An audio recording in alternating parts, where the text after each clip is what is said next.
evening and welcome.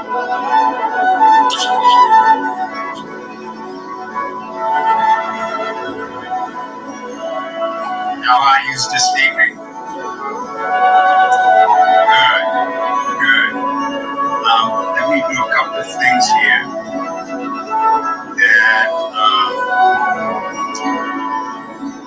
start. Good evening.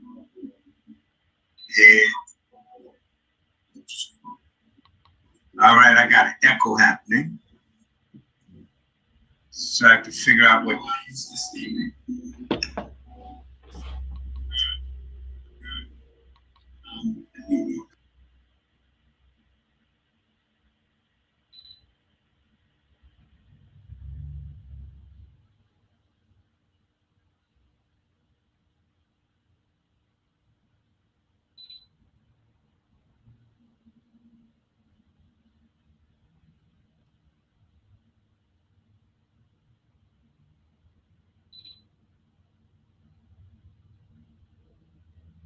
I have an echo and I don't know where it's coming from, so let me see how I can work that out.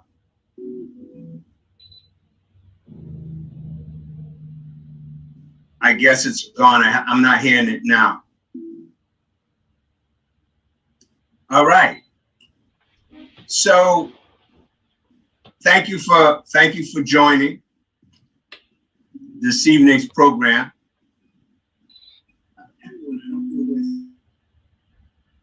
Echo's back.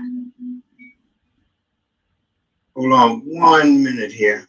Let me kind of figure out where this echo is coming from. All right. So thank you for joining this evening's program.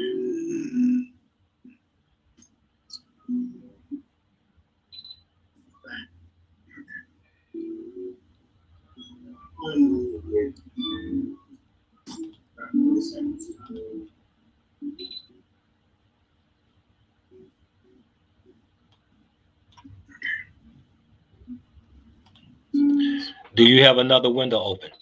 Okay. Can you hear me? Yes, we can hear you well.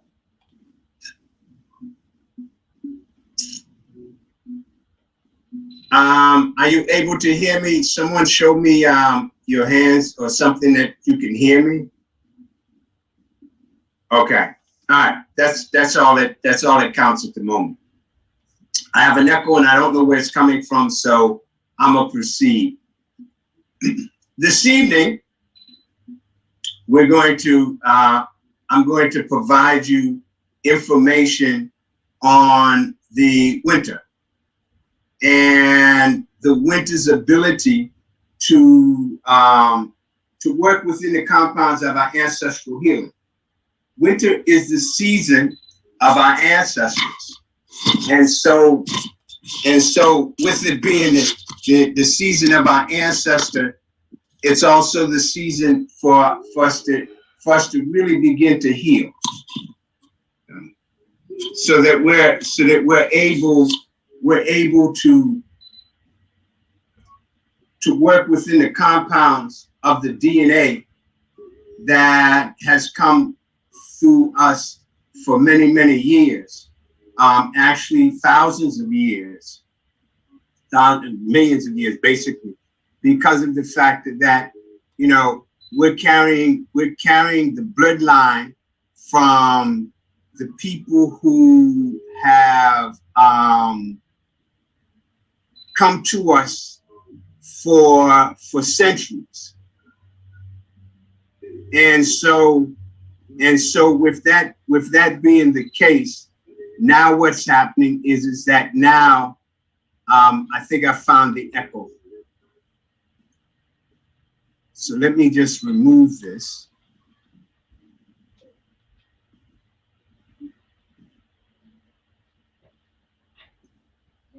All right. So give me a thumbs up if you can hear me. I want this thing.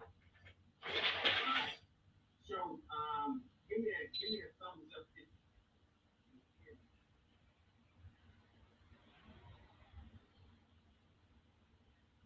me. All right, now you should be able to hear me. I'm not sure where that echo is coming from, so I'm going to proceed. So,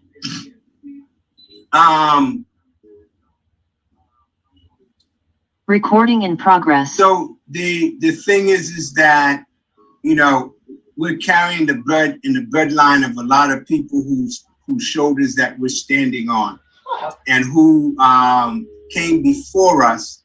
And in them coming before us, what happened is that their DNA continued until ours is now, you know. And if we go back in the history of humans, you know, we have to go back to Africa, where humanity first started. And in its ability to start in Africa, what has happened is that it is now transferred to the generation who was us. Whether you're 90 years old or whether you just born, your DNA is functioning in such a manner where it comes from your great ancestors. And so this evening, we're going to talk about that. We're going to talk also about the fact that this is the kidney season. This is the season of the kidneys.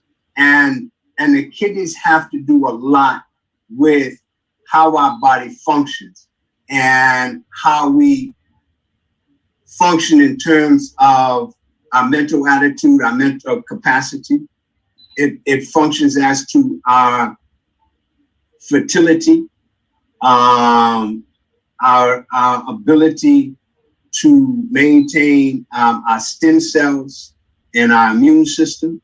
It also has to do with the factor of how our body functions with our bones, you know, which has to do with our bones, our teeth. You know, it's interesting that you ladies out there that have had children, and with each child or with a child, you've lost a tooth.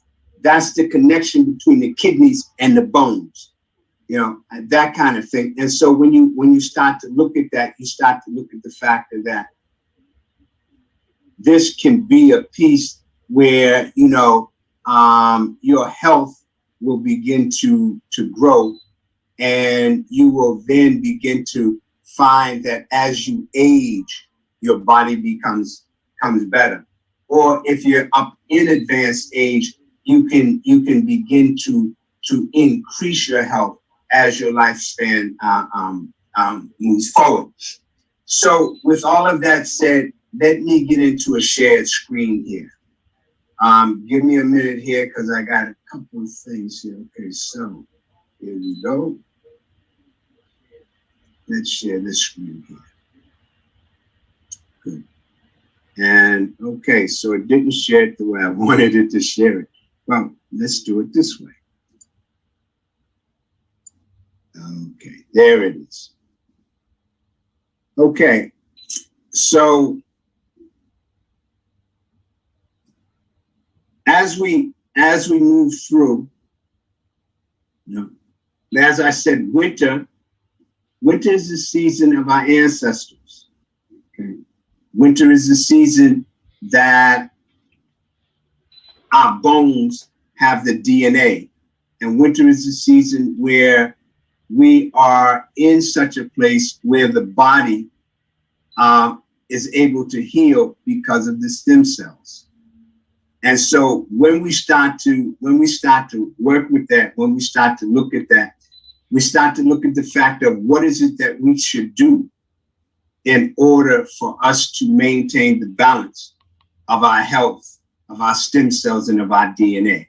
So let's go through here and see what we got.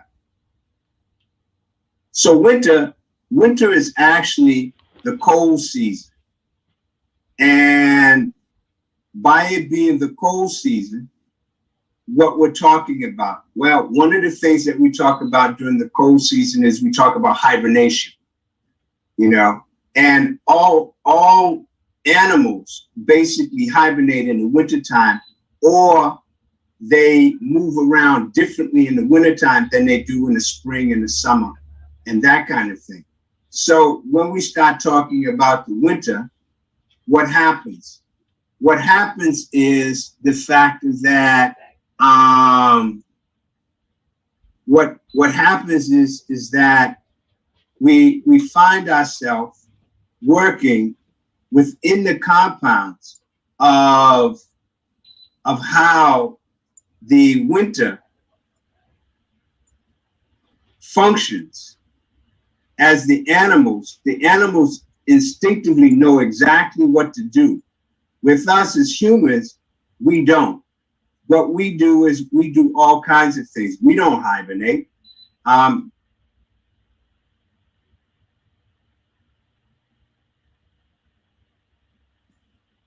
You hibernate. You hibernate by going outside. That's how we hibernate. We don't hibernate by sleeping all winter. Although it would be nice, wouldn't it, if you could sleep all winter and hibernate, and you know your boss paid you while she was sleeping during the winter. You know, that would kind of probably be very nice for you. However, that's not reality. So because it's not reality, what you're looking at is you're looking at the fact that now you're in a space where your body now is going through the challenges of the winter. And those challenges of the winter are putting you in a whole different place in how your health reacts because of the fact that you're not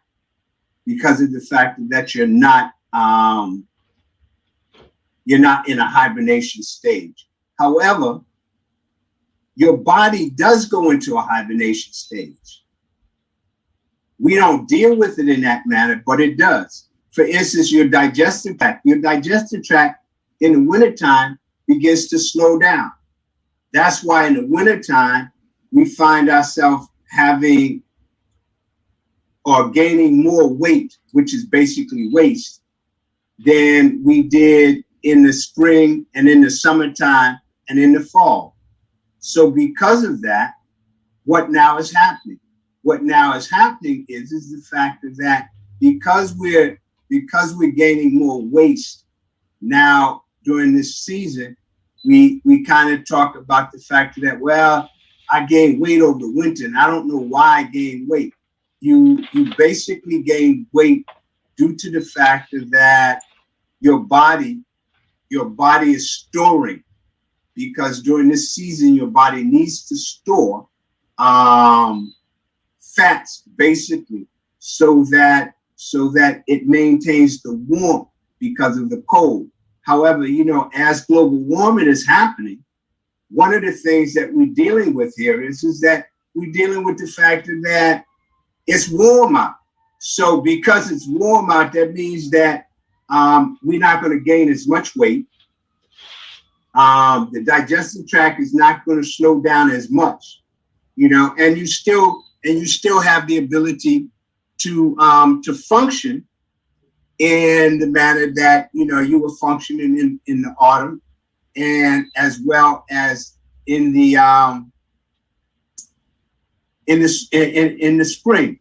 Now it's interesting because the other day it was cold, and I went to the store and I found that I saw a person with shorts and sandals on, but it was cold. I had on a heavy coat. So with that being the case, what we're looking at is the fact that some of us still think it's fall and summer, where the other of us understand that it's winter and it's a little cold out there. You know what I'm saying? So as we move forward into winter, okay, let's see what's happening. All right. So the season things just figure they want to do their own thing. Let me see what's happening. There we go. So, as I said, this is the kidney season. Okay? And it's the season that the kidneys function at their optimum. This is the season when if you have issues with your kidneys, dialysis, hypertension, thyroid issues, fertility issues, Alzheimer's, those kinds of issues, osteoporosis, those kinds of issues, lower back pain, your hair thinning. This is the season to actually work on those because of the fact that this is the season that allows the kidneys to function for you. The wintertime is that season, the kidney season. And so because it is the kidney season, what now happens? What now needs to happen is the fact that now, with it being the kidney season, your body is working to re-establish the balance of your DNA and your stem cells, which your DNA and your stem cells are in your bones. The kidneys rule over your bones. Your kidneys maintain the level and the balance of your DNA so that your DNA now can infuse itself during the winter. If, for instance, we got this energy out here in the world called COVID. And so with that energy, this is a time to go into your to work within the compounds of your bones to invigorate and enhance and balance the levels of your DNA. Because when you do that, what happens is that, or when you put stuff into your body so that you're able to get the DNA that comes from your ancestors from 6 to 2 million years ago. That blood, that DNA now can work for you because this is a season to begin to enhance that, which means that by using certain foods of the season, by looking at certain things like fasting, those kinds of things. Those are the kinds of things that allow for you to begin to reevaluate and increase the ability of your DNA and your stem cells. Your stem cells, which I'll talk about later, a little more, but your stem cells is what actually works to maintain the health of your immune system. And Lord knows we need all of the ability for our stem cells at this particular point.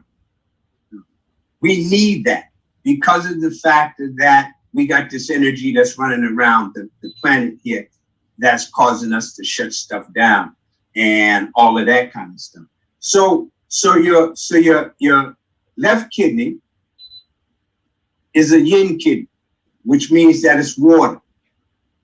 The right kidney is the fire kidney, which means that that's the fire and that's the chi. And chi is the ability, chi is energy, okay? And the right kidney has both of those. It has the energy and it has the fire. And so when we start talking about things like fertility, you need that water, but you need that fire to heat up that water so that fertility happens. So, all right, there we go. So when we start talking about kidneys, we also are talking about, again, as I said a minute ago, DNA and your stem cells. And, you know, we hear a lot nowadays about DNA. You know, we don't hear as much about stem cells, but we do hear a lot about DNA. And so within the compounds of the DNA, and I'm not going to get real deep into DNA and stem cells today. I do have a courses coming up next month that I'll get into that deeper, so that people who take the course, you'll have an understanding of how your DNA is functioning, and how that DNA functions in terms of you and the generation that's coming behind you, and how the generation came before you. That's like, if for instance, let's say that your grandmother, let's say on your father's side, and let's say it was your great grandmother, and let's say that she had 15 children. Okay, and if you go back into the past, you know that was not impossible. I knew a family that she had 20 children. This one lady. This was when I was a real young man, and so it's not impossible to have 20 children back in ancient times. Also back in the 50s. I had to go back and think when that was. Yeah, that was back in the 50s.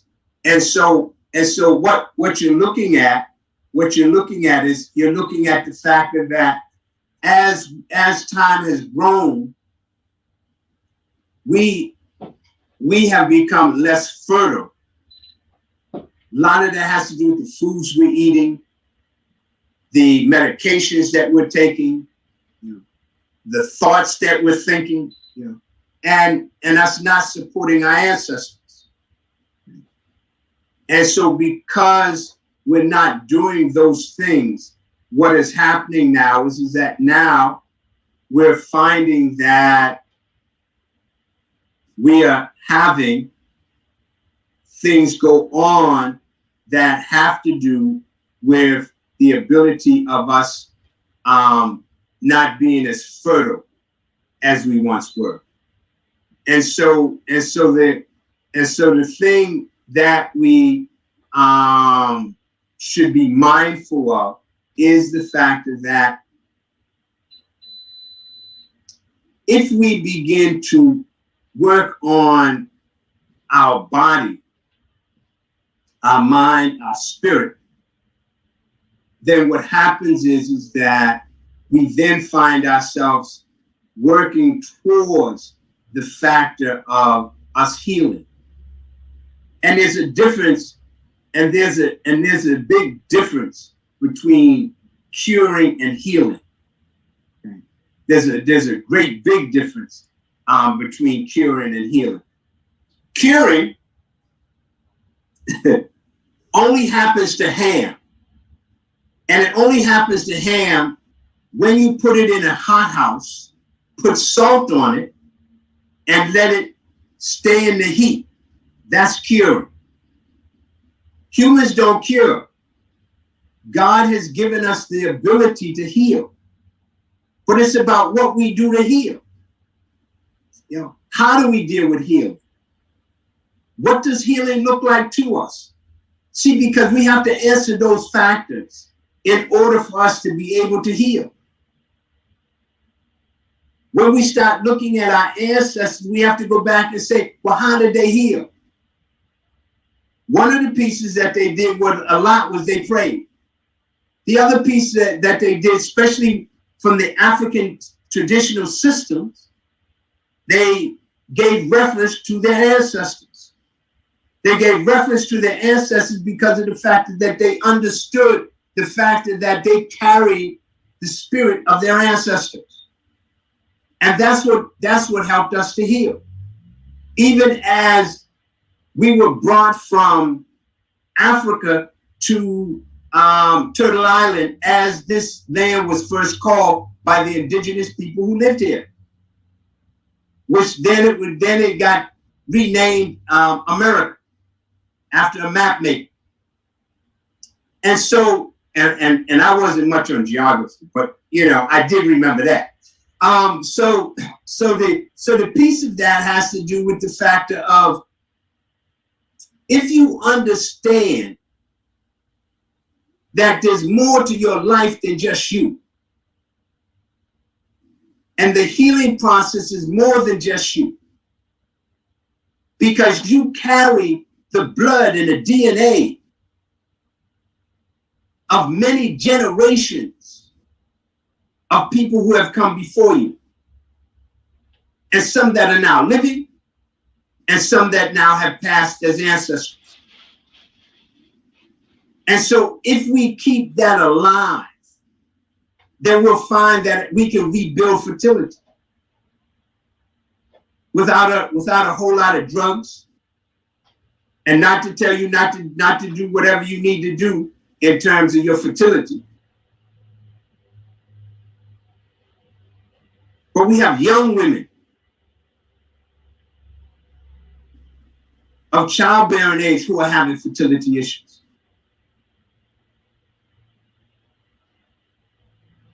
And then that means that there's an issue that's going to happen with the DNA and the stem cells. So we can actually reverse this, but it's about what we do. And one of the places that you should start is kidneys. And if you've noticed, growing up, you'd see a church and you'd see a liquor store on each corner. Nowadays, you might see the church, you might see the liquor store, and then you see a dialysis center. We have more people going on dialysis than ever before in the history of humans. The interesting thing that you should look at is this: how many animals in God's kingdom do you know that give dialysis? Think about it. How many animals do you know that get dialysis?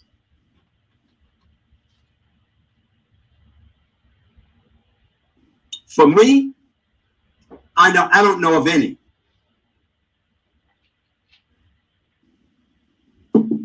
But what I do know is that you have several 100,000 of people on dialysis. And every day, someone new winds up on dialysis. You wind up finding people with diabetes. And you got diabetes because it's a heat wasting disease. The same thing that happens with hypertension. So we have a lot of fire and water imbalances. The kidneys balance the fire and the water of the body. There's really only two elements in the universe, and especially in the body, that's fire and water. When fire is blazing, you have dryness. When fire is out, you have stagnation. When water is in excess, you have bloating, swelling. When water is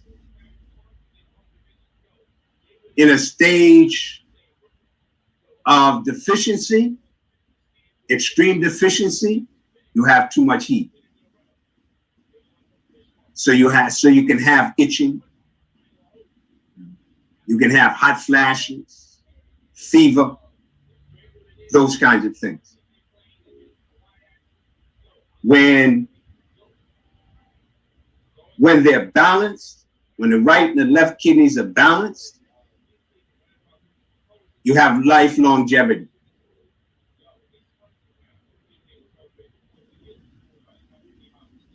When we continue to talk about the kidneys, we talk about infertility, as I talked about earlier. We talk about the factor that infertility and impotence. There's a lot of men and young men who are having issues with impotence. A majority of that has to do with the foods that people are eating. When you eat that processed food, that greasy food, and a whole lot of sugar or sugary foods, you're actually talking about eating foods that is not supporting your DNA. And your DNA is what is allowing you the fertility that is needed. If you're a young man, less than 56 years old, and your hair is either receding or you got bald spots, what's happening is the fact that you have a kidney issue, because kidneys rule over the head hair. And so because kidneys rule over the head hair, what is happening is that now that's showing you that you have an issue. So then down the line, you may wind up having issues with impotence. And the new word for impotence is ED, erectile dysfunction. And women, you wind up having a fertility issue. Your cycle should come regular. It should not have clots. There should be no pain. There actually should not be what Western society calls PMS. Your cycle should be really nice. Matter of fact, in Chinese medicine, that's called Tian Gui, which means heavenly water. That's supposed to be a heavenly time for you to be able to have life. And the piece of that is the fact that that's not happening in some women's cases. And so that's only because of the fact that you are not fertile in the manner that you should be, because of the fact it could be because of your emotions. It could be because of the factor of the foods that you're eating. It could be because of several different things that's going on in your life. I talked to a woman today who called me because she was having fertility issues. And, we had a conversation, and within the conversation, she said something that steered me towards the factor of that her infertility is emotional, and it's not having to do with anything that has to do with physiology per se. So, it could come from several different places. Thyroid has to do with the endocrine system. Now, The piece of the endocrine system is this. And in the course, I get into the endocrine system, which is the ductless gland system, and which is the system of spirituality. The kidneys, I'm gonna go back to the endocrine system in a minute. But the kidneys are the foundation of spirit. Let me tell you why. The kidneys have to do with reproduction, conception, gestation, pregnancy, delivery, maturity, aging, and death. So the kidneys will bring us in and they can take us out. When the kidneys go, you're gone. But they connect us spiritually to the heavens or to the God of your choice. And so when you deal with the kidneys, you're dealing with spirituality. I'm not talking about religion. I'm talking about that God force that runs through your body. That's the spirit I'm talking about. I'm talking about the factor of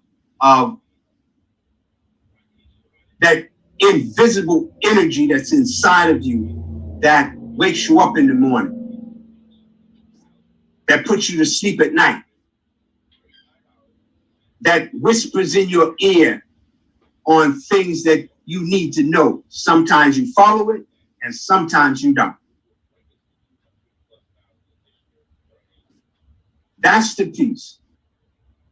That's also the piece that has to do with fertility. See, because fertility also has to do with the connection of the two spirits. If those two spirits don't connect, then what happens? What then happens is that conception doesn't happen. So when we start to look at that, we have to look at the factor of how do we work within the compounds of physicality and spirituality in order for us to function. And that again has to do with your kidneys and balancing your kidneys. Thyroid, I'm going to go back to thyroid. Thyroid has to do with the factor of how your body functions within the compounds of your endocrine system. Your endocrine system, which I'm gonna get into in a minute or two, but your endocrine system has to do with the pituitary, the penile, the thymus, the hypothalamus, the thalamus. It has to deal with the thyroid, the ovaries, the testicles. So those are the glands that it has to deal with, which are the ductless gland system. And the ductless gland system has to deal with the factor of what carries our body in a spiritual level that moves us into the physicality of life. And so when we work on those, in some cases you could use some foods, in some cases you could use some herbs. When we work on those, what happens is that we then begin to see different things coming clear and different things functioning in the manner that we would like for them to do. When you start talking about diabetes, and I talked about that earlier, diabetes is a product of fire and water. Diabetes is a heat wasting disease, meaning that you don't have enough water in your body. And so because you don't have enough water in the body, what happens then is that now the body is unable to allow for the uptake of the glucose, which is the sugar. And so because it's in that realm, what happens is that now the glucose stays in the blood, which now creates more heat. And so that's one of the prime issues of the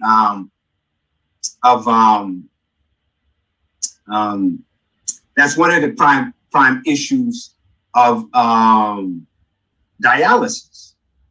You know, dialysis and you'll find more people on dialysis who are dealing with diabetes than you'll find in any other way. Although people don't have to be diabetics in order to be on dialysis, but you'll find more people who are diabetics are on dialysis because of the fact that it's a heat wasting disease.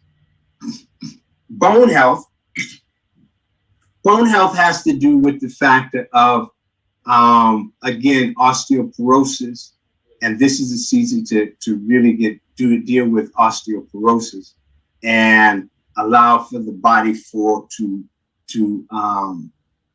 heal the bones. Okay, which means that, for instance, if you have osteoporosis and you're having pain, then you should stay away from nightshades. Nightshades are white potatoes, tomatoes, eggplants, and bell peppers. And bell peppers of all sorts. They have selenite acid, and selenite acid is an acid that increases pain. And so if you have that, you should be eating more vegetables and more green vegetables than any other kind of foods. You should be eating foods like cabbage and kale and Brussels sprouts. Now, going back to the thyroid, if you have thyroid, you should stay away from cruciferous vegetables. And cruciferous vegetables are the ones I just mentioned: cabbage, kale, Brussels sprouts,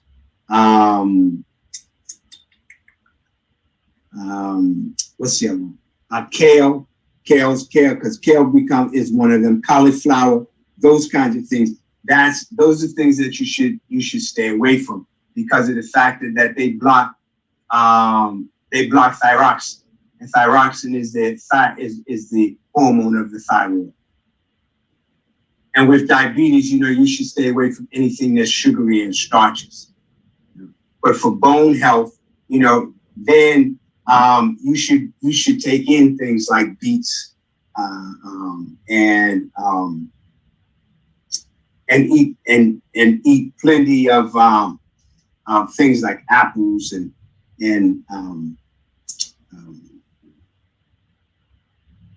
this time of the year, grains. And then hypertension.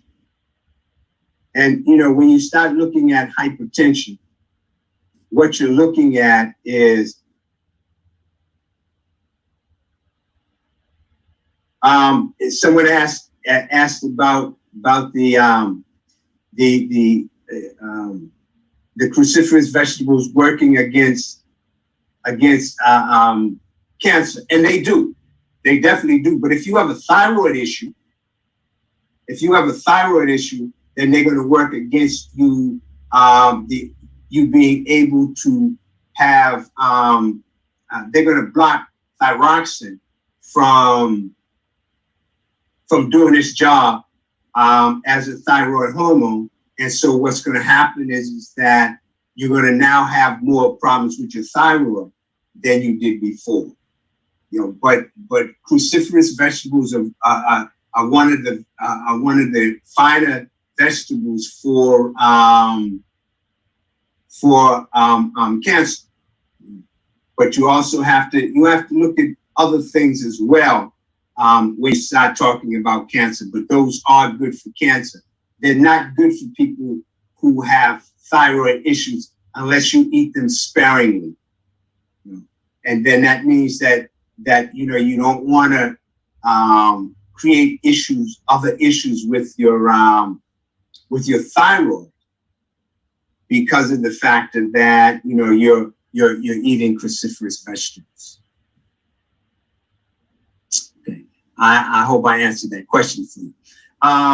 But when we start talking about hypertension, we're talking about basically several different things. First, we're talking about, again, a balance between fire and water.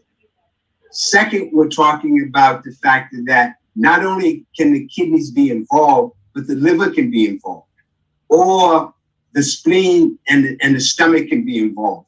The spleen and the stomach would be involved because of the fact that you're overweight. Okay, and a lot of people who have hypertension are overweight. The kidneys get involved because of the fact that they have to deal with the water.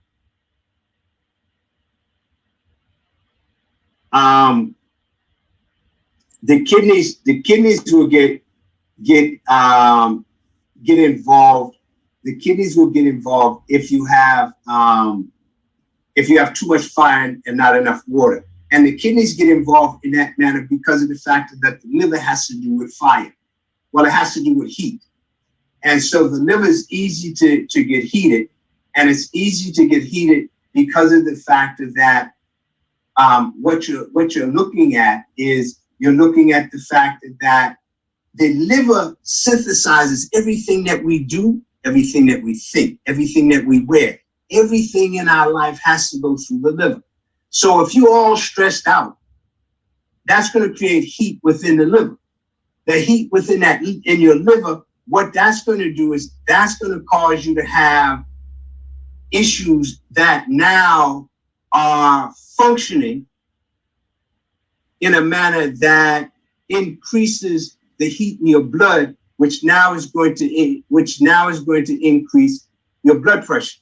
On the other note, with the spleen and the stomach, if you're gaining weight, which is basically waste, what happens? What now is happening is the fact that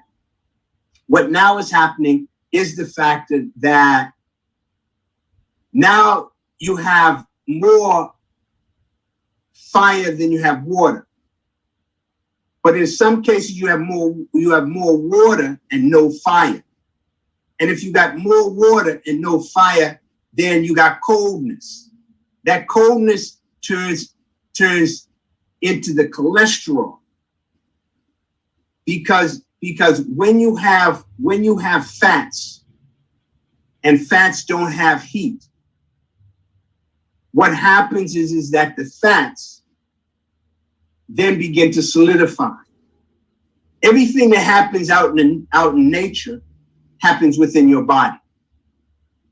When there's no chi and there's no heat, you get stagnation.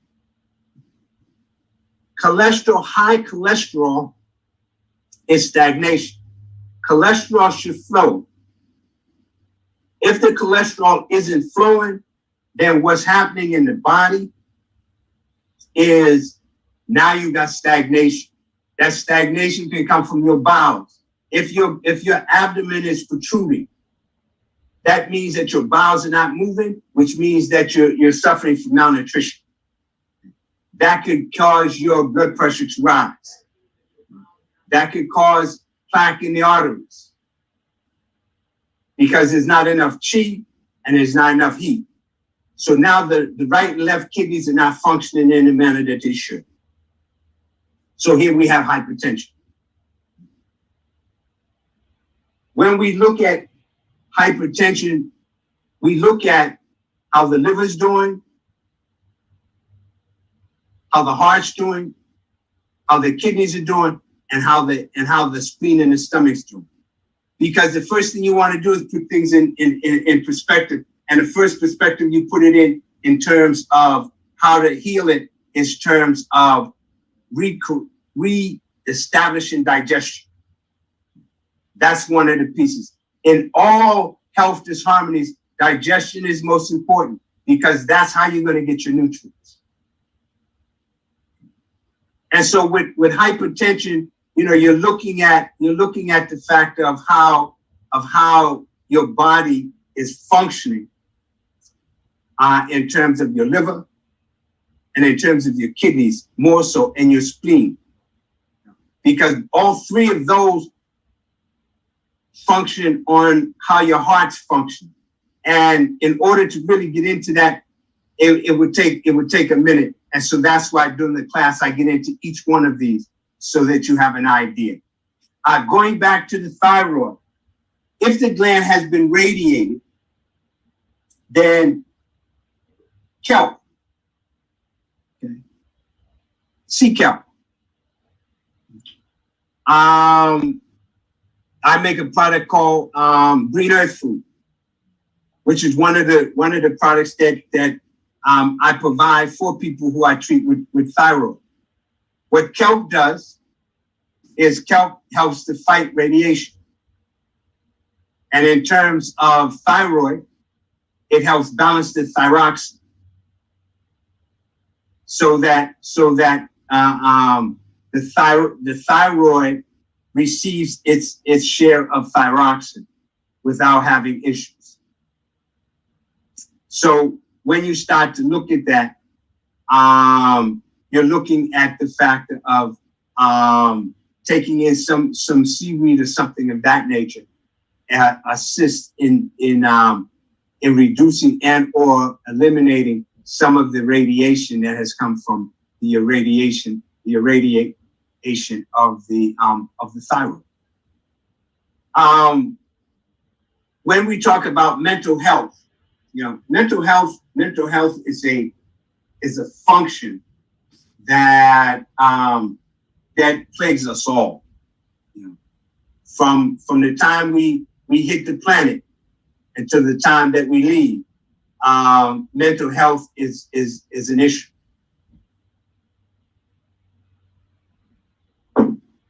And kidneys function very well to help with mental health. Kidneys work within the compound of mental health in the ability for our cognitive behavior and for our ability for the body and the mind to merge with spirit. And so when we start to look at that, we look at the fact that mental health is an issue that we can infuse and enhance kidney, which then nourishes the heart and it balances the liver, so that what happens now is that our mental health capacity functions very well, or reduces the anxieties, which anxiety comes from the liver's energy, where people, for instance, with bipolar can be a kidney yang deficiency. And so with that being the case, you're in a place where there's an imbalancing going on, and that imbalance is going on in such a way where a person can be undecisive or excessive, and that's a kidney issue. And then the endocrine system I talked about earlier, which is a system that we need to deal with in terms of our balancing. And so when we start talking about kidney yin, yang, and qi, as I pointed out, kidney yin and yang balance each other. They water balance the body's acid alkaline balance, and that's a major player that a lot of people haven't dealt with in terms of acid alkaline balance. A lot of people are trying to become alkaline. Well, alkalosis is just as bad as acidosis, which means that you can become so alkaline that your body become sick. For instance, bleach. Now you wouldn't sit there and drink bleach, but believe it or not, bleach is alkaline. Bleach has an alkalinity of, I believe it's 12 on the acid alkaline scale. So your blood needs to be 7.35 to 8. It shouldn't be over that, because when it's over that, now you have issues with your body going to alkalosis.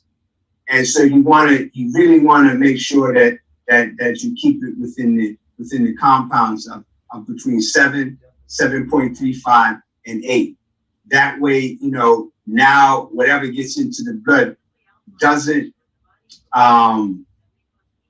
get into causing health challenges. And then, as I said, it rules, the kidneys rule over the bones, the DNA, and the stem cells. And the major piece is reproduction and the essence of life, which is called Jing in traditional Chinese medicine. And Jing is stored in our body as essence, and that essence is in the form of eggs for women and sperm for men, and it's also has to do with the fact that every time a woman has a baby, she loses Jing, and so when she has too many babies too close together, that can cause her to age rapidly, which because of the fact that she's lost her Jing. And that could also cause her to become infertile. When a man ejaculates, he loses his Jing. Ladies, there's no conspiracy as to why after we ejaculate, we go to sleep. The reality of that is the fact that we just gave away our life force, so our body naturally puts us to sleep. And so the more that men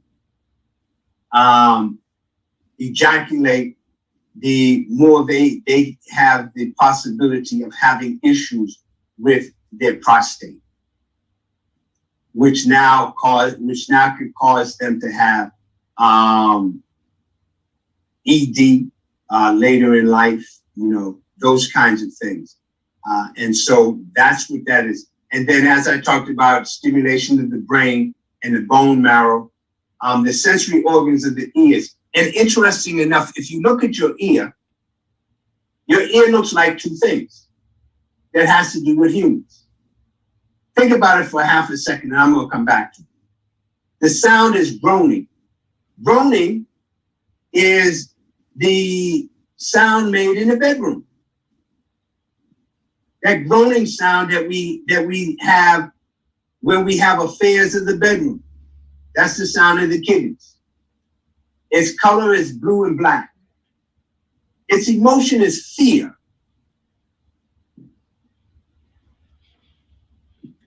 And that fear comes over us in the wintertime more so than other times. But if you have fear in the wintertime and you allow for it to roll into the spring, it can cause you anxiety. And the positive emotion is kindness and willpower. And spiritually, it has to do with our ancestors. And it manifests in the head. And its taste is salt, and it can be bitters. But the majorly piece of it is saltiness. If you're having a salty taste in your mouth, if you're craving foods that have salt, potato chips, pretzels, salty foods, that's an indication that you're having a kidney issue. Now let's go back to the ears. So The ears, if you look at the ear, the ear has the shape of a kidney and it has the shape of the fetus. The kidney has the shape of the fetus as well.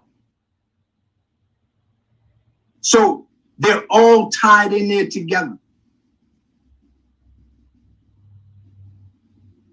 And the sensory organs, as I said, of the kidneys are the ears.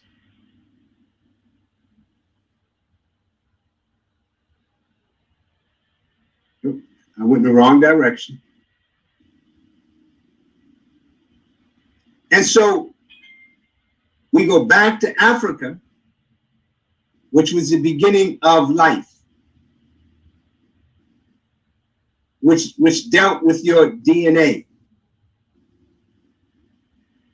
From the Smithsonian, it says humans first evolved in Africa. Much of human evolution occurred on that continent. The fossils of early humans who lived between 6 and 2 million years ago came entirely from Africa. So we understand that our blood and our DNA go back to ancient Africa. We understand that that's where the species of Homo sapien began, which were humans who walked on 2 legs. They equate us with the apes, although Darwin said we came out of the sea.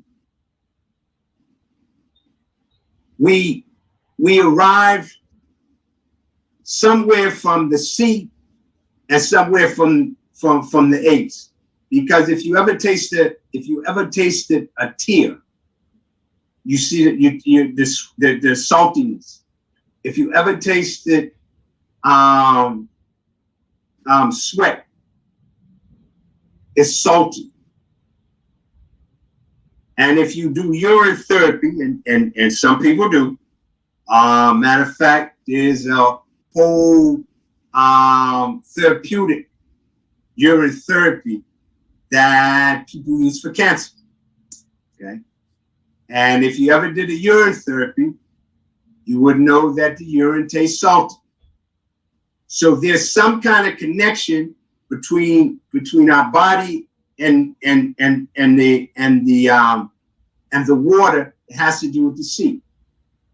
If you wash your hands, think about it. If you wash your hands or you around water, you wind up and you have to urinate. So there's some relationship there. When we talk about the sea, we talk about seawater being salty. We talk about sea herbs being salty to taste. So when we look at that, there's a connection there. Although there's a connection here between us as Homo sapiens and Mother Africa. So there is a correlation there somewhere. So when we start looking at that, we're looking at the fact that our DNA is extremely old. And so when we deal with our DNA in that manner, what happens is that our DNA opens our ability to create healing. And that healing can come from not only from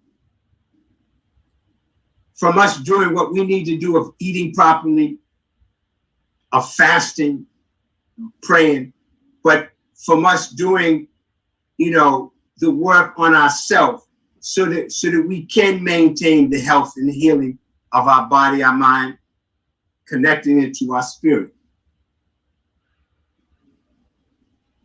When we don't do that, then we miss the connection of our ancestors. We miss the connection of our ancestral bloodline. You know, a lot of us nowadays have gone vegan, and that's a good thing if your bloodline will allow that. See, because if you've gone to be vegan, then you need to put in things to support your blood. If you're vegan and you're eating a lot of carbs or health junk foods, then you're not supporting your blood. And so you're not supporting your ancestral blood. If you have your blood is O positive and you're a vegan, then you need to put in supplements to support it. Because without those supplements, what's happening is that later down the line, you might be feeling great now. There's the health life is like a roller coaster.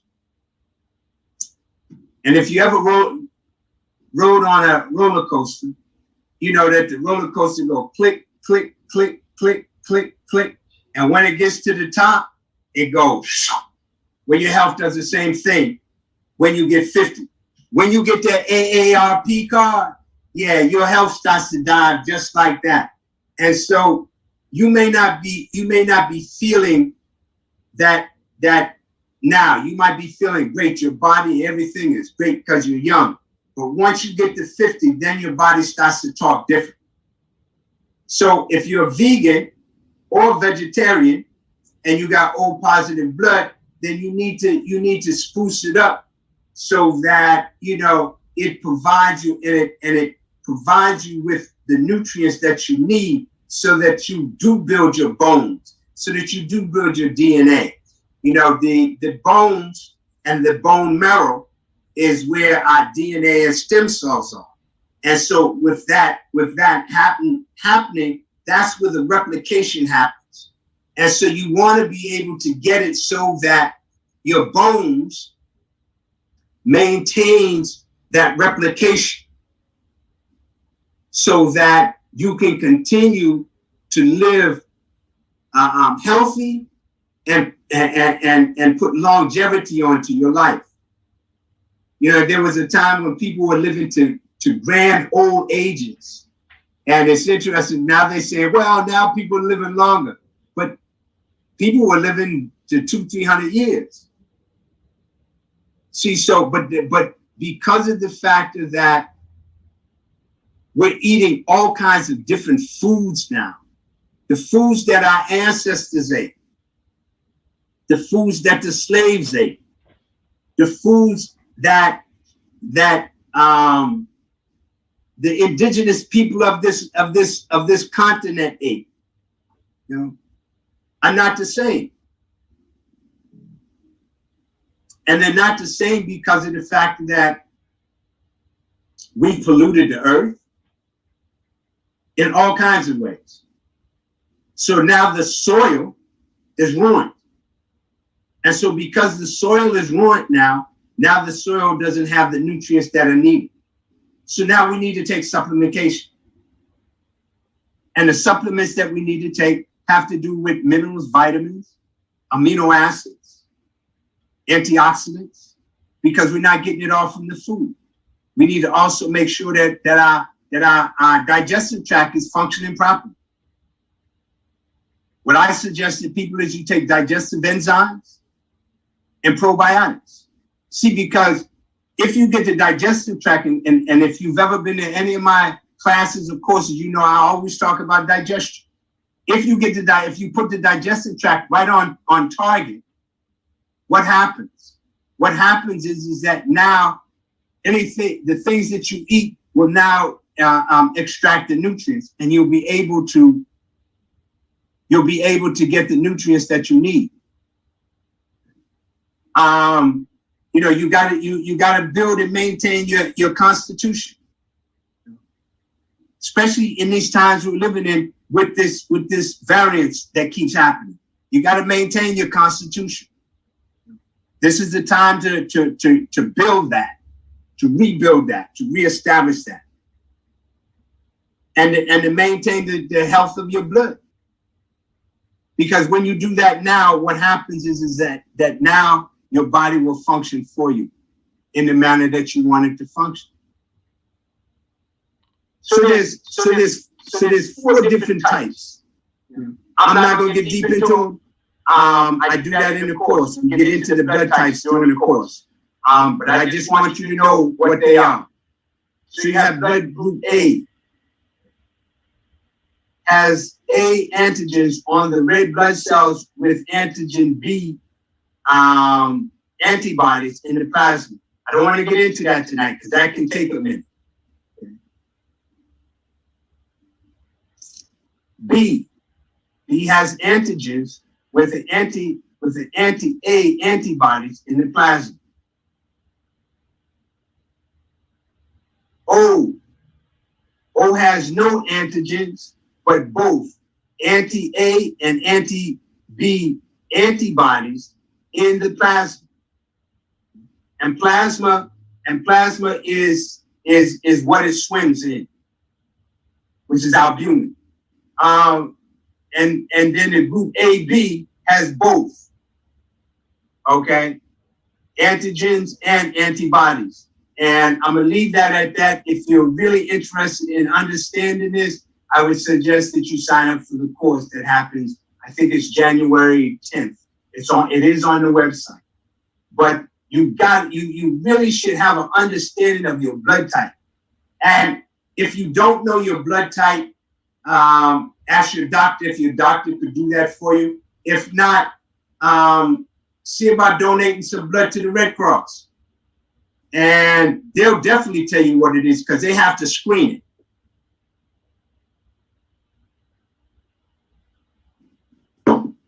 And they'll tell you exactly what your blood type is. That is definitely something that you should know. You know, for all purposes. You know, even if you have to donate blood to somebody in your family.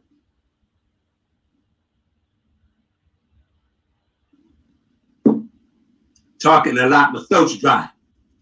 You know. And so DNA, you know, dioxyribonucleic acid, you know, and that's what we all have in regards to our ancestors, you know, and basically, you know, what that is, it's a self-replicating material that is present in nearly all living organisms as the main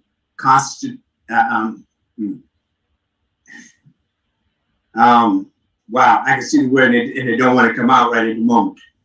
Constituent of the chromosomes. It is the carrier of genetic information. In other words, it's carrying what came from your ancestors. It's the foundation and wow. I guess my words in that is getting twisted here. It's distinctive characteristics or qualities of someone or something, especially when regarded as an unchangeable. You understand that you cannot change it. Okay? And so by not changing it, you have to always reinforce it so that it maintains its structure and its balance. And so your DNA is most important to your life. Most important to your life. And so you really want to be able to work to enhance your DNA, because when you do that, what happens is that you increase your health. And if you're of childbearing age, you increase your children to come's health. but you got to keep it strong. Because when you keep it strong, it functions for you. And your stem cells are the material that's in everything, every element within your body. Every element within your body. That's your stem cells. But your stem cells develop and grow and mature in your bones, along with your DNA. So you definitely want to maintain and keep your DNA solid, so that your bones maintain their integrity, and your cells, your tissues, and your membranes maintain their integrity, so that you maintain the healing property, especially in this day and age that we live in. So this is the kidneys. As I talked about, these are the elements of the kidneys that I talked about: the bone marrow, the stem cells, the brain marrow, the reproduction, head hair, the taste of salt. It maintains the endocrine system, pituitary, pineal, and thyroid. Just to recap those things. And so the endocrine system, again, I don't want to get deep into this, but the endocrine system has to do with a lot. It has to do with the respiration. It has to do with the metabolism, the reproductive, the sensory perception, movement, okay, sexual development, and growth, okay. And with that being the case, you know, what you're talking about it has a lot to do with a whole lot that's happening within the body itself. Fertility has to do with the factor of conception, gestation, pregnancy, delivery, maturity, aging, and death. But fertility basically has to deal with the factor of pregnancy. And so, you know, the kidneys help to maintain the fertility of the body. The yin and yang, the fire, the water of the kidneys. Healing balances, prayer. Prayer is most powerful. You know, prayer changes a lot of things. You know, a lot of things changed by prayer. Set up an altar for your ancestors. The thing with some people is the factor that, you know, they've been geared away from supporting their ancestors. And so we need to go back to, you might want to go back to that, because that's going to support, that's a support system. Fasting is another one. That's going to help to clean, balance, and nourish your body. And then properly eating foods in their seasons, because each season there's a different set of foods that are active that should be eaten to maintain the balance within that season. So prayer, very powerful element within your life. And it doesn't matter who you pray to. It doesn't matter who you pray to. But there's a spirit out there, there's a power out there that's higher than you that, you know, you might want to pray to. You might want to look for guidance. When you pray, put your ancestors in the prayer. You know? I remember as a child, well, not as a child, as a young man, when we were going to partake in liquids of an alcohol sort, we would pour a libation. And we talk about for the boys in here, and for the boys who locked up and that kind of thing. And I didn't realize until later in life that's an ancient African culture. That's part of our culture. You know, as to now, during several events, you'll see people do that and call in the ancestors for their guidance to be in the room as the program goes on. So prayer, add them into your prayer. You know, especially when you have times of trouble, when there's chaotic things going on into your life. And if you'd like to get further into your ancestors, set up a altar for them. You know? This has nothing to do with witchcraft or negativity or any of that. Matter of fact, if you've ever gone into some of the Asian stores, specifically, other stores, excuse me, other stores, but the Asian stores more specifically, you'll see sitting up high, you'll see an altar for their ancestors. If you've ever gone to China or Tibet or someplace like that, you see that all over the place because they understand the power of the ancestors and how the ancestors who came before us, who came before us, what they did was they opened the path for us. And so because they opened the path for us, what now happens is that now, you know, we should honor them. And so take a table somewhere in your house and spread a white cloth. White tablecloth, it doesn't matter. Then you can put a candle that, you know, and I would suggest if you put a candle that has a glass to it. Put a candle. Now, when you light the candle, make sure that you're there. Don't light the candle and go out. Make sure that when you go out, put the candle out. Okay?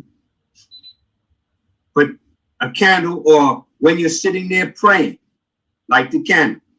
Glass of water, pure water. Okay? You can have some incense if you want to burn it. A picture of all of your ancestors.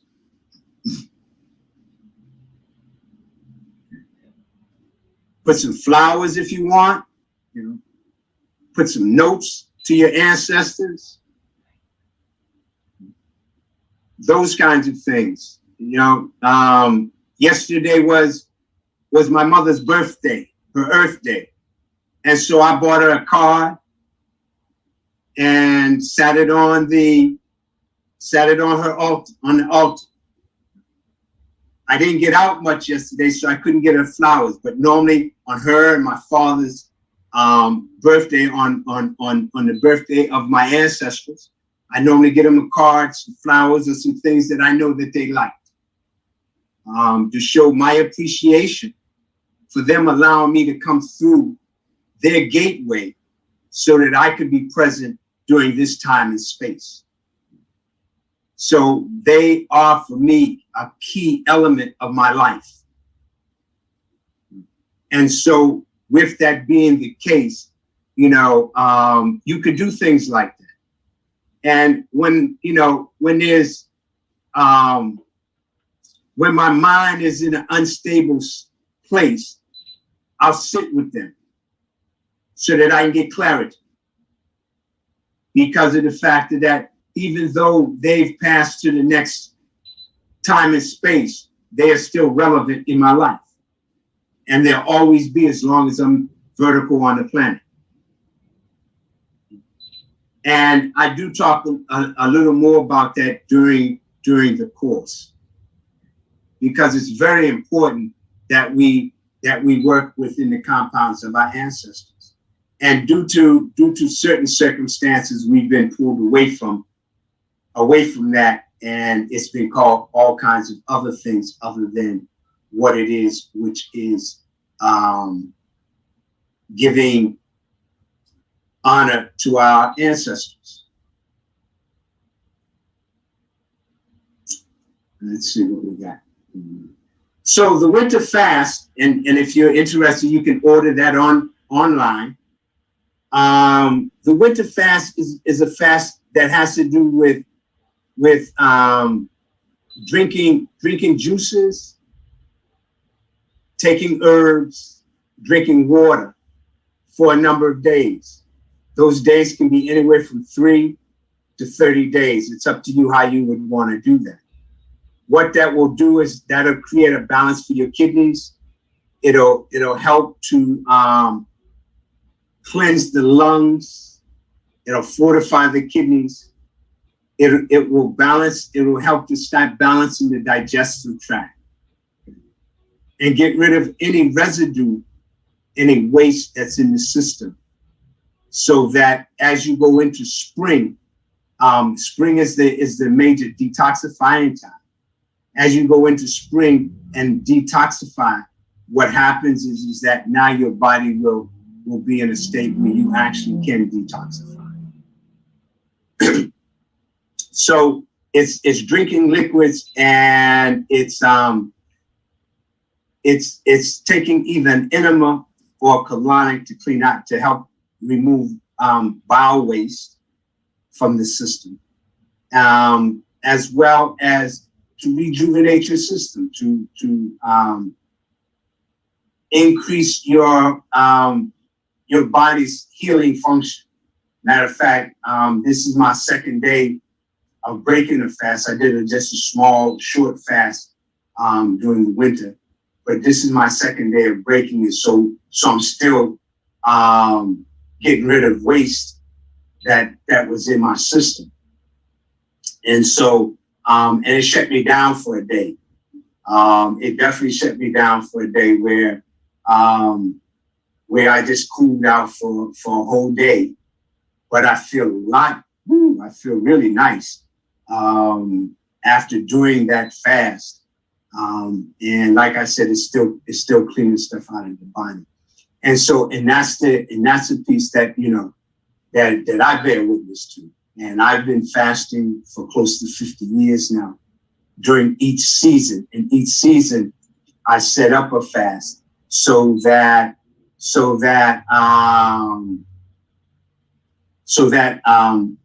I'm able to maintain my health and get rid of the stuff from the previous season so that it doesn't store in my body.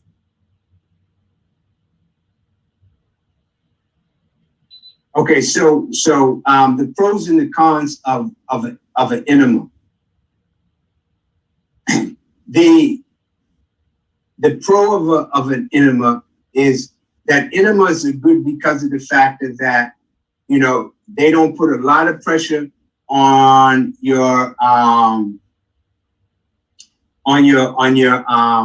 bowel tract, but they do put enough so that they help to bring the water out of it and bring out the waste. The other side of that is that you want to use it's called a utility enema douche bag, and that's what it's called. And I know that Rite Aid used to sell them. Nowadays you probably get it from Amazon, and that's what you want to use. A fleet enema doesn't work. It just doesn't work. That's for someone who's local constipated. You want it to get all the way up into your large intestines so that it knocks that waste loose and comes down out of the body. The colonic is another deal. I've never had a colonic.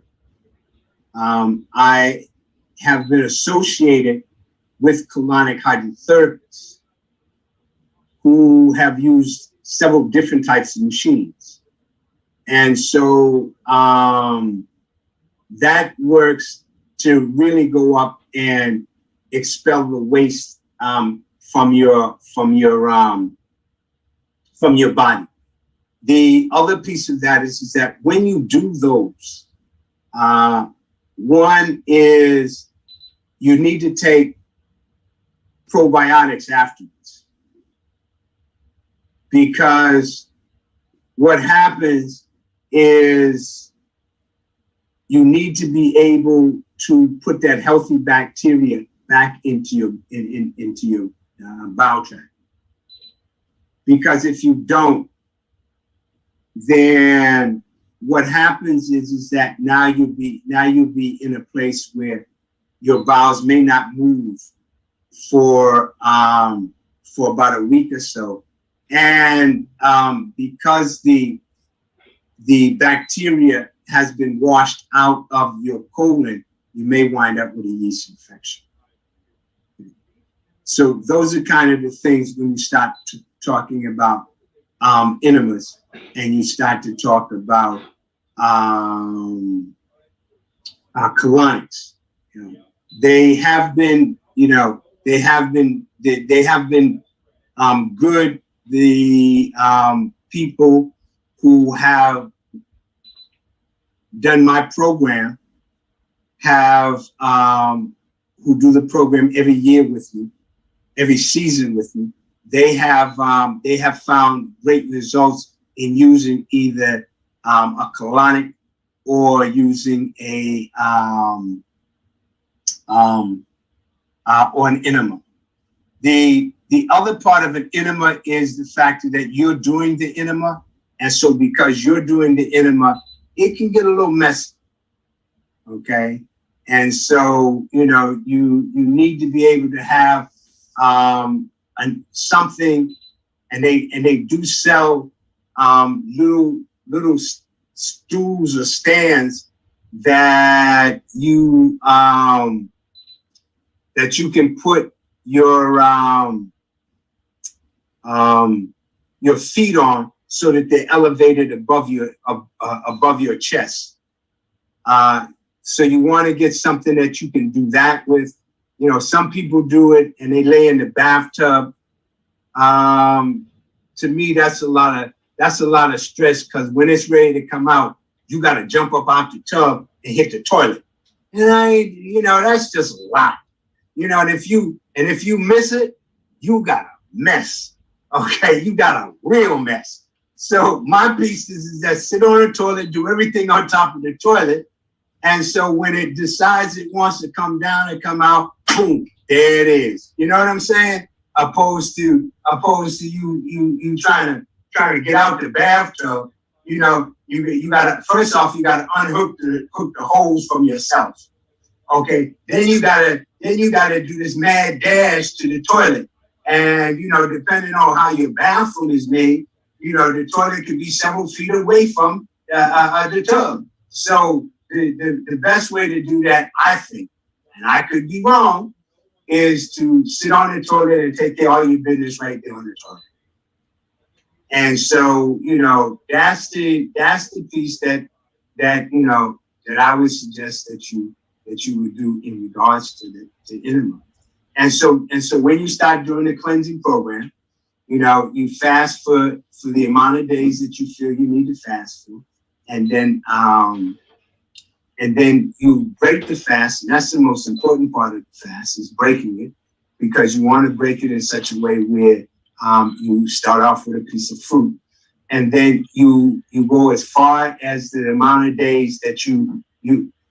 Let me stop. Let me go back to the beginning of this. So the beginning of the fast is where you would take and you would drink, you would start to withdraw from foods. Okay. Let's say you eat 2 meals a day. You would start to break the meals down so that within 7 days' time, you was drinking juices and not and not eating any solid food. Then you would fast. Let's say that you fast for 7 days. So when you break the fast, you eat a piece of fruit. Once you do that, it's going to take you 7 days to get back into eating a full meal. That way you don't shock your body, and that way you don't deal with it in such a way where your body's like, yo, what's up with you? You know, I haven't eaten for 7 days and you gonna drop this big piece down in me? What happens with that is you wind up having gas so bad that it will scare you out of your body. Okay? Mm-hmm. So you don't want to do that. You want to take your time with the fasting, with the fasting and cleansing program. You'll get this book that you see.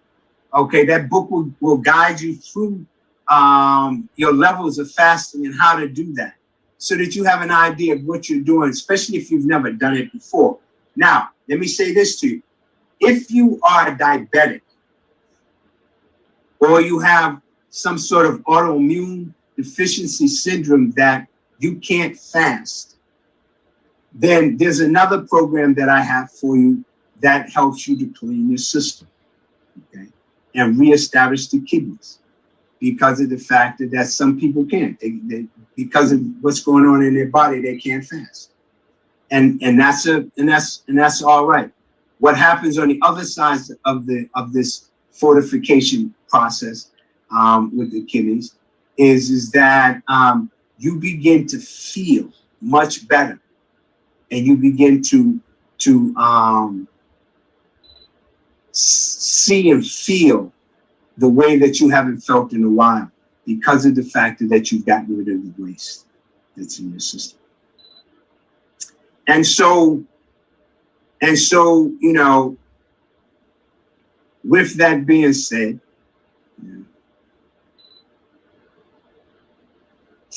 healing is your birthright.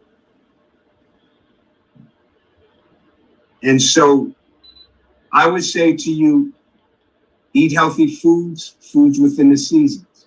You can go back to the website and download a food chart free. Okay. If you decide you want to do the course or the fasting, you have the opportunity to do that on the website. I will be sending out other courses and classes. There's a self-care course that's coming up. There's the prevention and healing of female imbalances that's coming up. There's a diabetes course that I think that's already on the website. And then there's a Saturday Qigong program that should start this Saturday, the 1st. And so that'll go on. I'll make sure I put that on the website tomorrow. And at this point, there's no cost for it. And so if you're interested, sign up for it. And I would see you on Saturday for that particular program. And so if there's any questions, let me see if that echo is still there. I turned off something here. Let me see. Okay. So if there are any questions, Greetings, brother. Can you hear me? okay. All right. Greetings, brother. Can you hear me? Everybody's good? Thank you. Be well and enjoy your life as you peacefully walk in health. Oh, okay. Greetings, Dr. Akmal. Can you hear me? Hold on. Let me see. Thank you. Oh, yeah. Be well and enjoy your life Can you hear me? Oh, okay. Hold on 1 minute. Hold on 1 minute. Let's see what's happening here. Okay, so. Oh, yeah.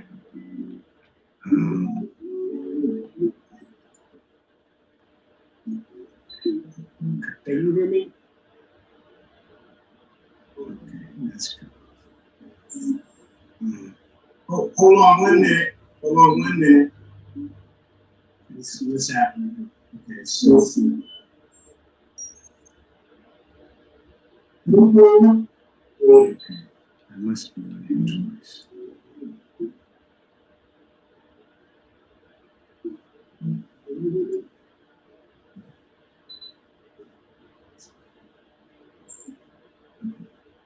Hold on 1 minute. Hold on 1 minute. What's happening? Okay. Yes, it may be because of the YouTube live. Thank you. Let me disconnect that and let's see if that works.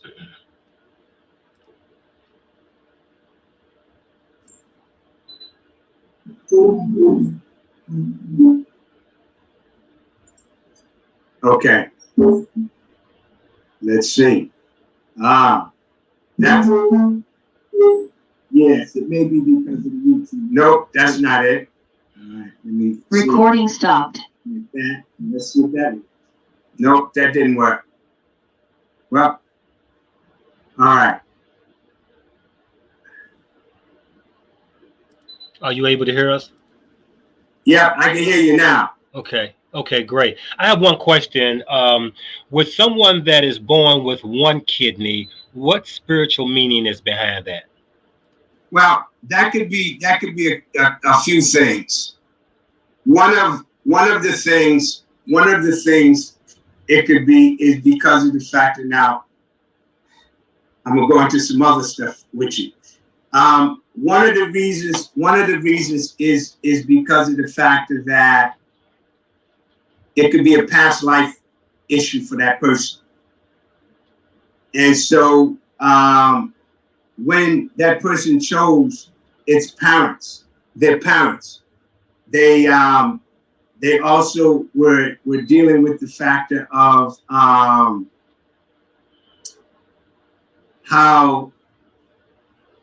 they came through and was dealing with their karma. And within the compounds of their karma, that one kidney was supposed to sustain them for that moment or during this lifetime, which may have not had anything to do with their parents or grandparents, because we come here with things that's in the Akasha records that we don't always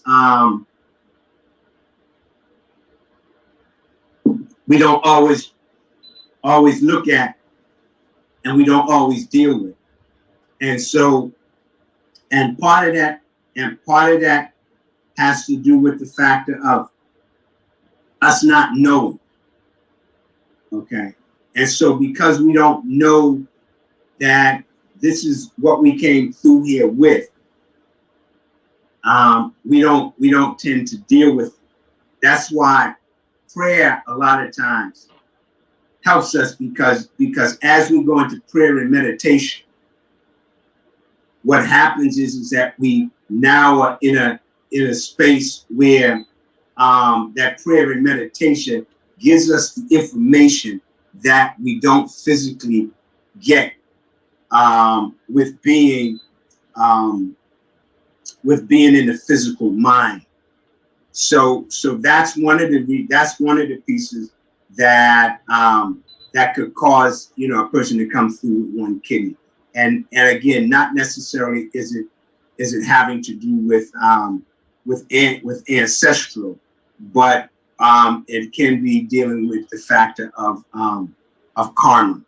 And so when we start to understand when we start to understand our karma, what happens is we then begin to find that that we are in a different place in our physical life, because we understand the karma, from our past life, and that past life karma can be anything, you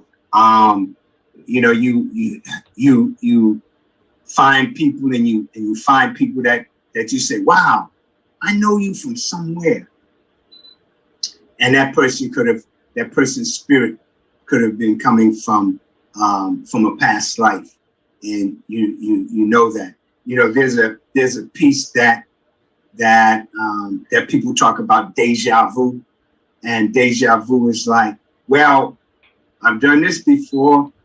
I know I've been with that person before. I've done this before, and the reality of that is the fact that you probably have not done that before in this time space. You probably done that before in another time space. That's like certain people come into your life that you just don't like, and in this lifetime they ain't really done nothing to you, but you just look at them and say, I just don't like you, and that's because of the fact that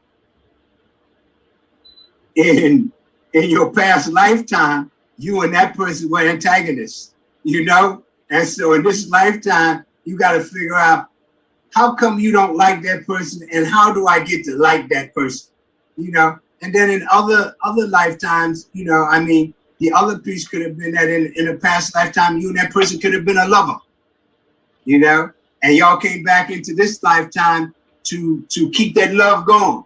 And so, and a lot of our parents, that was their thing. That's a soulmate, because you came from another time space and you came into this time space and you stayed married to death do you part. My parents were like that. My parents were married, and they stayed married until my mother passed first. And so, and you find that in that case, the spouse who's left doesn't live long in some cases, right after that, maybe a year, maybe 2 years, but somewhere close in there, what happens is that spouse leaves because of the fact that they lost their soulmate.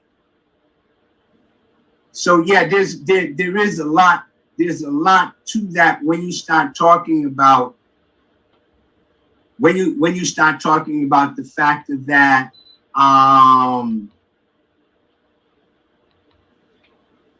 being able to understand what's happening in your past life.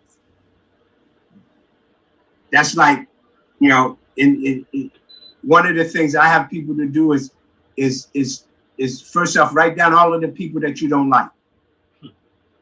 Yeah, just write them down. Because when you do that, then you go in it and ask yourself, why don't you like them? See, because you got to understand why you don't like them. When we start talking about it from a spiritual perspective, we have to look at the fact that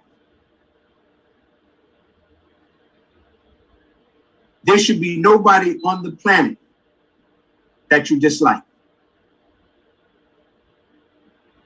for no reason. Because you have to understand that that's in the contract that you wrote with God. I talk about that in a course that's coming up called Healing from Other People's Stuff. So by next week, several of the courses will be online that I haven't put on yet.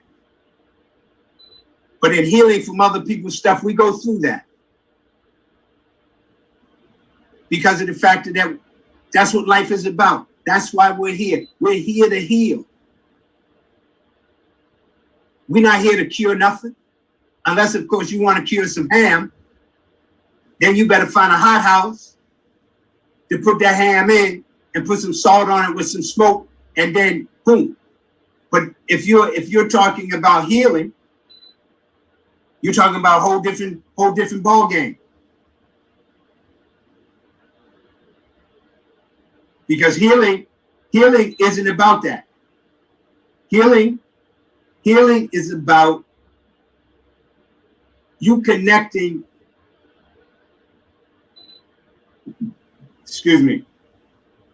you connecting the divine triangle. The divine triangle is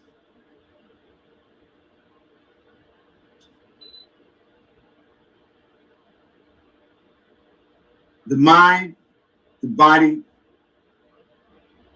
the spirit. That's how you heal. If you don't connect those, you can't heal.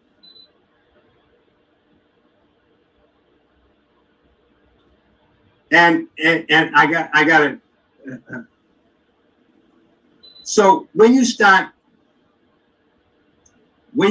talking about drinking, I would gather you're talking about water. And so when you start talking about drinking water, I would say, look at this. First off, you're dealing with how much vegetables and fruits are you eating? Okay. That's the first thing, because the fruits and the vegetables are what allow you to be able to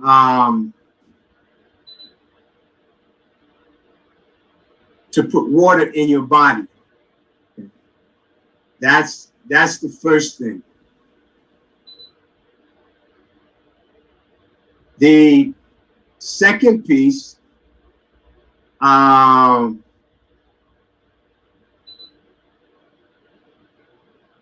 second piece is because you are, hold on 1 minute, I got some stuff going on here that I'm trying to figure out what's going on here. Okay.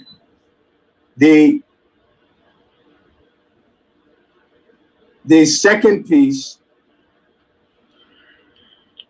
okay. So the second piece of that is the factor of you drinking as much water as your body will allow you to drink. See, there's really no specifics on drinking water. You know, people say, drinking, 120 ounces, drinking a gallon of water or half a gallon of water a day. That doesn't work for everybody. Because you got some people that drink less than that. You got some people that drink a lot more than that. You got some people's body that will tolerate more than that. So you really have to understand how much water is it that you drink. Because if you understand that, what then happens is that now you're able to work within the compounds of how much water you drink. See, but when other people establish that for you, then what happens is that you now are not able to deal with it in such a way where you're drinking what your body needs. You're drinking what somebody else told you to drink, and that should not be the way that you groom your body. And when you do that, you're grooming your body because of somebody else and not because of what's good for you. the piece that you should deal with is the fact of how much water does your body want you to drink? Any other questions? All right. Thank you for joining, and be well. I have a question. Go ahead. What would you say is good for like teeth decay? So that would be like linked to the bones, right? Yeah. Well, couple of things. First thing I would say, go see a dentist. That would be the first thing I would say. And then I would say start taking in CoQ10.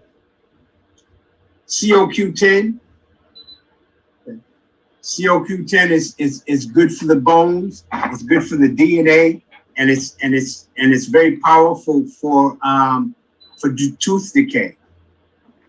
I would say eat more foods that have calcium in it, and for instance, you know, you're talking about, again, I'm gonna go back to the cruciferous vegetables, and if you're having issues with thyroid, then you know I'm saying to stay away from that. But those are a good calcium foods. If you're yogurt, you know, and nowadays they have all different kinds of yogurt, so you don't have to get dairy yogurt to do that. And take in supplementations of calcium. One of them is called CALM, CALM plus calcium. That works very well to increase the calcium in your body. In fact, this time of year, you should be taking that because of the fact that it increases the calcium levels in the body.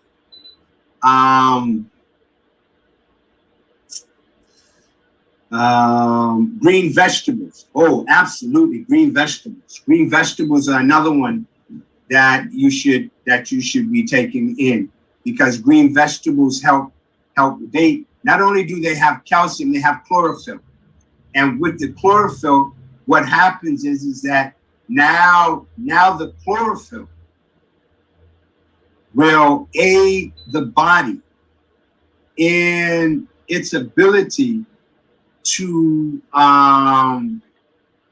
function in a manner that allows for the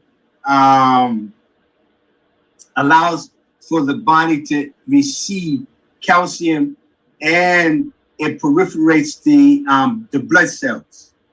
So it allows the blood cells to function at their utmost. And with that happening, you wind up finding that the body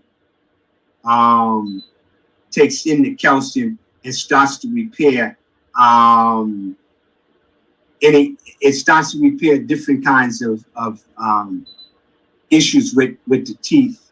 But my major piece would say, if you got decay, go see a dentist, because that would cause you less issues with your teeth. Nail fungus, get some thyme. You know, you can buy thyme in the grocery store, and make a tea of thyme and soak your fingers in that. But that fungus is coming from inside, which really means that you may need to clean your system out. The other piece you can soak in is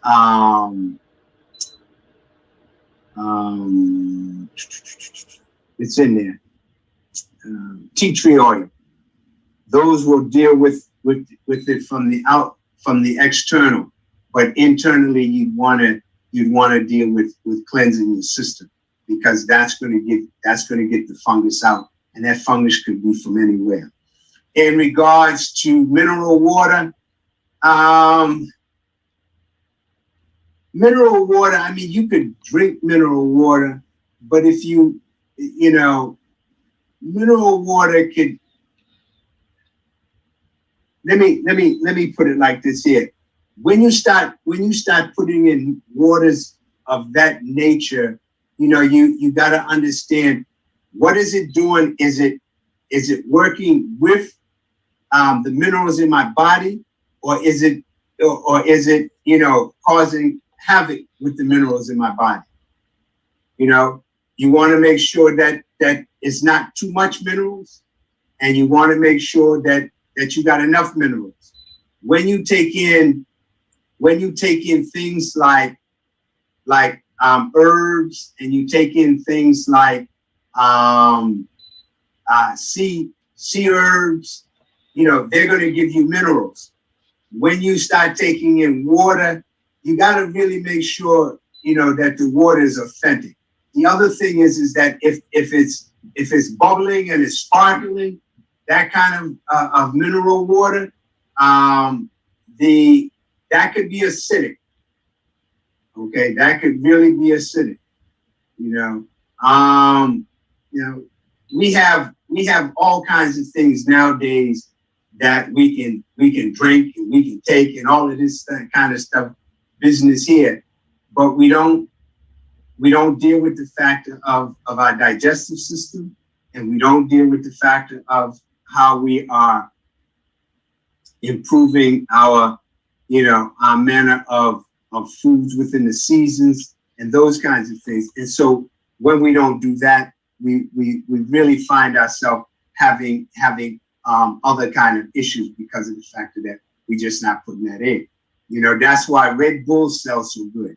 You know, all of them energy drinks. You know, you wanna buy some stock in them energy drinks, okay? Because them energy drinks is off the chain. But why? They're off the chain because of the fact that 90% of us are suffering from malnutrition, because we're not getting the nutrients through our food.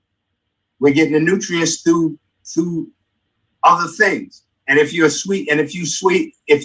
crave sweets, you're definitely suffering from malnutrition, because your body's trying to figure out where to get the nutrients from, so it can support you to do what you need to do. You know, your body will say, well, I got to go across the room. Your body say, you want to go across the room? Say, yeah, I want to go across the room. Okay. You see that cookie on that tray? Eat that cookie. You eat that cookie and you pumped up full energy. And you make it cross the room. You get across the room, you want to come back across the room. Your body says, you see that cake? Don't that cake look good? You eat that cake, I'm going to take you back across the room. You eat that cake, you go back across the room. 20 minutes later, what happened? 20 minutes later, you're looking for more energy. You're suffering from malnutrition. You're suffering from malnutrition.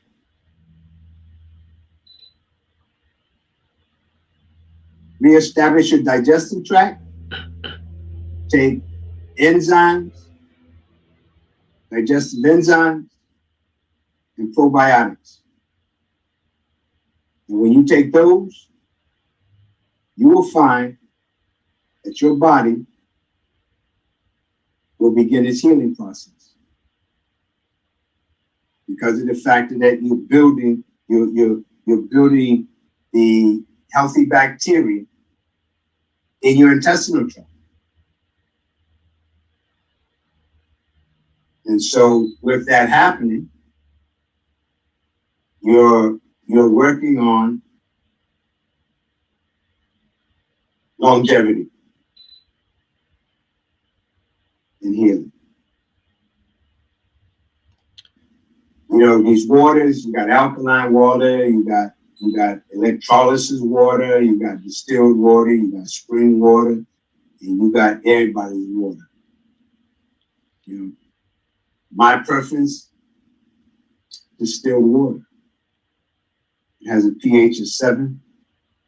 Yeah, it washes out minerals, But the minerals it washes out are the minerals that the body's already displacing. And so because of what the body's displacing these minerals, you're in good shape. And if you need some minerals there, then spray some minerals up in the water. You know, because you can buy liquid minerals. Spray the minerals, put the minerals in the water and drink it. And with distilled water, everything it comes in contact with, it absorbs. That's why when you're making herbs, when you want to drink herb tea, use distilled water. It'll extract all of the nutrients out of the herbs so that you get them in your body. Okay. I got one more question for you. Go ahead. About the CoQ10, would it be better if I just hold that thought? Like I tell you, I just got finished fasting, and you know what happened when you fasting, right? I'll be back in a minute.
Now that I've recomposed myself, go ahead.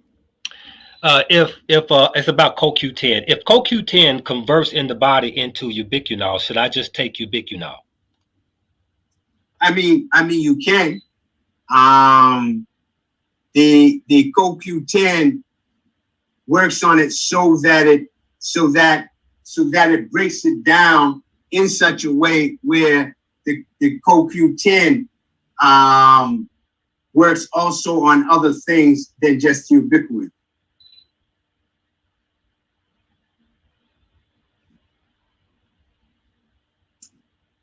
And so you can, and you can take, for instance, the regulation said that you can take up to 2,500 milligrams of CoQ10.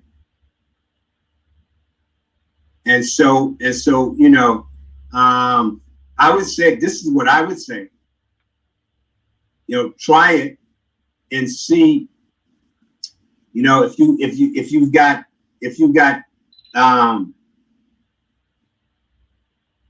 both of them, or if you have one of them, try it, see how it functions for you, because you should get energy. You should see a lot of different things change, from blood pressure to your eyes, that kind of thing, and see which one works best for you. But both of them are very powerful in the body, because both of them are definitely antioxidants. And so they're going to get rid of free radicals. And because they get rid of free radicals, they're going to work for you in that vein. So that's what I would suggest. So I hope that answered your question. Yes, it did. Any others? Going once? Hello? Hello? Can you hear me? Yeah. Hi, what is a good probiotic in digestive enzymes? Okay. So it's called, the probiotic is called P, like in Paul, B8. Okay, and that's 8, the number 8. So you got probiotic PB8, and so what happens with that is that you find that in the refrigerator section of the health food store. Now, where do you live? What state? What city? In New Jersey. I go to a health food store. I know where a health food store is. Okay. So if you have a Mom's, I know in Philadelphia there's Mom's, which is my organic market. I don't know about Jersey. Okay. But if you have a Mom's in Philadelphia, in Jersey, I would suggest that you go there. And the ones that I recommend is called Mom's Digestive Enzymes Complex. Mom's Digestive Enzyme Complex. Okay, Mom's Digestive Enzyme. Okay. Okay, someone just said yes, there is a Mom's in Jersey. Okay. Or Cherry Hill. I don't know if okay, all right. No, I know where it is. I know where it is. It's not far. All right, thank you. Mm-hmm. Vision. Vision has to do with the toxins that's in your liver. When I work with people on vision, the first thing we do is we start to clear out the liver, the sensory organs of the liver of the eyes, and so as the eyes function or don't function, and as the liver dysfunctions, what happens is that it causes issues with the eyes. Other cases, it could be the kidneys, because the kidneys can cause blurriness because of the fact that there's a lack of water in the eyes. You know, when I was in my early 20s, I used to wear glasses that were about that thick. They was really thick, and I didn't realize it until a co-worker one time, after I started cleaning up my body and learned how to work with my eyes. A co-worker said, she saw me in a store one day. She said, "I didn't recognize you really without your glasses, them big thick glasses that you wore." and so I was like, "Wow, them glasses was that thick?" And she said, "Yeah, they was that thick." So I learned then how to take care of my eyes. And so one of the pieces to taking care of your eyes is your liver.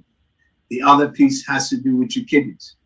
When you start to fortify your kidney, when you start to fortify your kidneys, and you start to work on the detoxing and balancing of your liver, what happens is that you begin to see that your eyes become brighter. And so my eyes have begun to become brighter. And so with that being the case, what now is happening is that today was the first time in